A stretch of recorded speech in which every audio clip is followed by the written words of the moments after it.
So I was hoping my picks for week number 2 were going to be better than week number 1. Week number 1 is always a crapshoot, kind of hard to pick them. Week number 2, you should have a little bit of a better feel. Results were better in week number 2. 10-6 picking winners, 11-5 against the spread. I'll take it. Season to date through 2 weeks, I'm 18-14 in both. Not great, but we're only 2 weeks in. So week number 3, let's have at it. Off to a flying start on Thursday night too, by the way. I did put out there that for some reason I was picking Tennessee, and that once I did, feel free to mock me 3 hours later. You can mock me less than an hour later. My apologies for doubting an 0-2 Jaguars team with Gardner Minshew II at quarterback. My apologies. My apologies.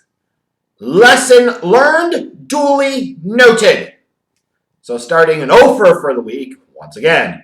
Maybe this will be a theme all year.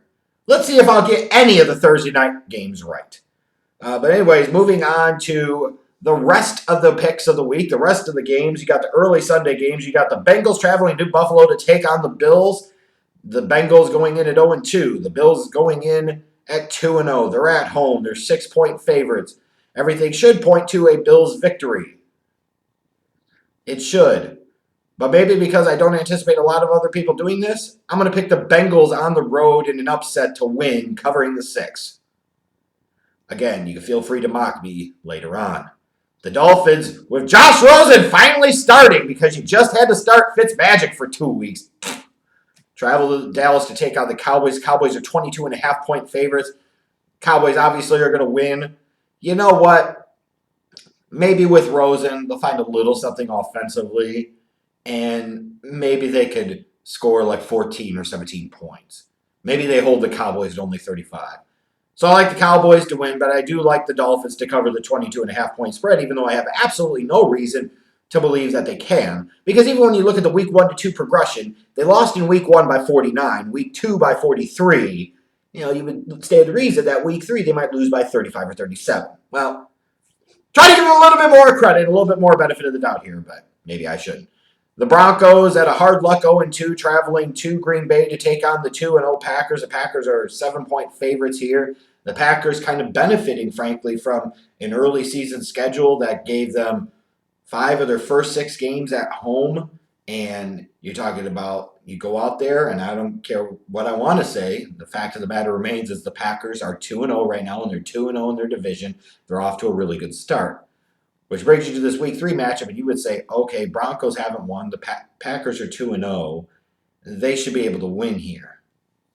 But then there's also the element of, if the Bears did anything offensively at all in week number 1, they win, and probably comfortably. The Packers almost gave away that game week 2 to the Vikings last Sunday. I'm going to go another upset here. Again, shake some shit up, see what happens. I'm going to take the Broncos over the Packers. Give me the Broncos plus the 7 to win. The Falcons travel to Indianapolis to take on the Colts. The Colts are small favorites here. They had a good win last week against the Tennessee Titans, although after Thursday night, maybe that win doesn't look so good. The Falcons had a good win on Sunday night against the Eagles, so you got a couple of 1-1 teams here. I like the Falcons in this matchup. I know it's on the road, but it is in a dome, so let me go ahead and take the Falcons to win plus the 1. Baltimore travels to Kansas City to take on Patrick Mahomes and the Chiefs. It's a Lamar Jackson-Patrick Mahomes showdown. And a lot of us maybe are looking at it and hoping that this is a sign of a future rivalry between these two guys, and this is going to be a marquee matchup for the next 10 to 15 years. And frankly, I certainly hope that it is. That said, looking at this matchup, the Chiefs at home, the Chiefs are more explosive on offense even without Tyreek Hill. Give me the Chiefs minus the 5.5. Oakland travels to Minnesota to take on the Vikings. The Vikings coming off of the loss last week. The Raiders coming off of a loss to the Chiefs last week. I like the Vikings to win, but I don't think 9 is the right spread, maybe. So I'll take the Raiders to cover the spread plus the 9. The Jets travel to New England to take on the Patriots. The Patriots are 21.5-point favorites here. Give me the Patriots clean sweep, 21.5 points.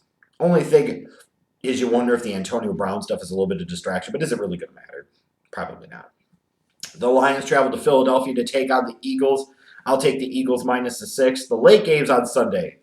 The Carolina Panthers, 0-2, travel without Cam Newton. It's going to be Kyle Allen time. to face Kyler Murray and the Arizona Cardinals. I think this is the Cardinals favored by 2 is a real opportunity for them to get that first win on the board for Kyler Murray as a starter and Cliff Kingsbury as an NFL head coach. They've been pretty game as a team the first 2 weeks. I like the Cardinals here, minus the 2. The Giants travel to Tampa to take on the Bucs. You got Daniel Jones making his first NFL start against a Bucs team coming off of an important victory for them last Thursday night against the Panthers. I wonder with this Giants team, while they're bad defensively, the Buccaneers are probably a little better defensively. I look at this Giants team and I wonder, with Daniel Jones making his first start, is that going to give them some life on offense? And are they going to be better on offense and bring a different element to this team that they haven't had? Is that Giants team actually going to be able to play defense at all?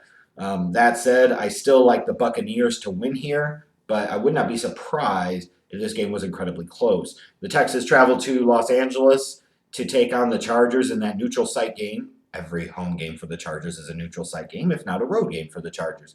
I like the Chargers minus the 3. Steelers travel to San Francisco to take on the 49ers, who are undefeated. The Steelers, winless, with the Mason Rudolph era now beginning in Pittsburgh, and new acquisition, Minkah Fitzpatrick. Yeehaw, give me the 49ers minus the 6.5. The Saints travel to Seattle to take on the Seahawks with Teddy Bridgewater, I think, manning the helm. Am I right? Or is it Taysom Hill? Either way, Seahawks, one of those nondescript 2-0 teams. They've won a couple of ugly games against bad teams, but 2-0 is 2-0. I'll take the Seahawks minus the 4.5 here. The Sunday night game, you got the Rams traveling to Cleveland to take on the Browns. And as tempting as it could maybe possibly potentially be to take Baker and crew at home on Sunday night, they just have not been a very good team these first 2 weeks. Even the Week 2 game where they beat the Jets pretty well, the Jets are really bad. It's not so much that the Browns are really good. So give me the Rams minus the 3. And then Monday night, the Bears travel to Washington to take on the Redskins. The Redskins' defense is getting lit up more than it should be. Case Keenum, on the flip side of that, is having a really nice statistical season through 2 weeks, and nobody's talking about it because this team is 0-2. And that's without his stud left tackle, Trent Williams. That's without the stud tight end, Jordan Reed. You know, you just look at it and you're like, Case Keenum's having a nice couple of weeks here, and it doesn't matter. Looking at the Bears, it comes down to this.